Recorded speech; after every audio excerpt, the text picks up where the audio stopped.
மூன்றாம் பிறை சந்திர தரிசனத்தோட மகிமைன்னு பாத்தீங்கன்னா அவ்வளோ இருக்கு. இந்த மாதம் மூன்றாம் பிறை சந்திர தரிசனம் வர புதன்கிழமை வருது. அதாவது திருதியை திரின்னு ஒரு சிலர் சொல்றாங்க. த்விதியை திரி அன்னைக்கும் நம்ம அமாவாசையில இருந்து கணக்கு பண்ணும்போது மூன்றாவது நாள் த்விதியை திரி அன்னைக்கும் நீங்க சந்திரனை தரிசனம் பண்ணலாம். மூன்றாம் பிறை சந்திர தரிசனம் நீங்க பாக்குறதுனால குடும்பத்திலேயோ இல்ல வியாபார தளத்திலேயோ உங்களுக்கு ஏதாவது ஒரு திடகாத்திரமான முடிவெடுக்கிறதுக்கு அந்த ஒரு மனோநிலையை கொடுப்பதற்கு நீங்க இந்த மூன்றாம் பிறையை தரிசனம் பண்ணலாம். கணவன் மனைவியோட ஒற்றுமைக்காக நம்ம மூன்றாம் பிறை சந்திர தரிசனம் பண்ணலாம்.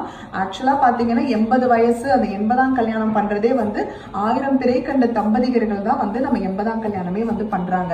அதுதான் அதனுடைய தாற்பயமே. புதுசா கல்யாணம் ஆனவங்களும் நீங்க முதல் இரவு அப்படிங்கறது அந்த ஹனிமூன் அப்படிங்கறதே இந்த மூன்றாம் பிறை பாக்குறதுக்காக சந்திர மௌலீஸ்வரர் எங்கெங்கெல்லாம் இந்த சந்திர மௌலீஸ்வரரா சிவபெருமான் இருக்காரோ அந்த கோவில்களுக்கு போறதுதான் சொல்லுவாங்க. ஆன்மீக ரீதியா அகஸ்திய விஜயம்ல நம்ம ஃபாலோ பண்றது த்விதியை திதி தான்.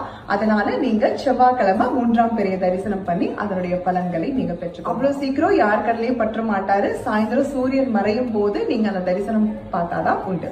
எதுவும் என்னுடையதல்ல, அனைத்தும் உன்னுடையதே. அருளாலா அருணாச்சலா. நன்றி. ஓம்.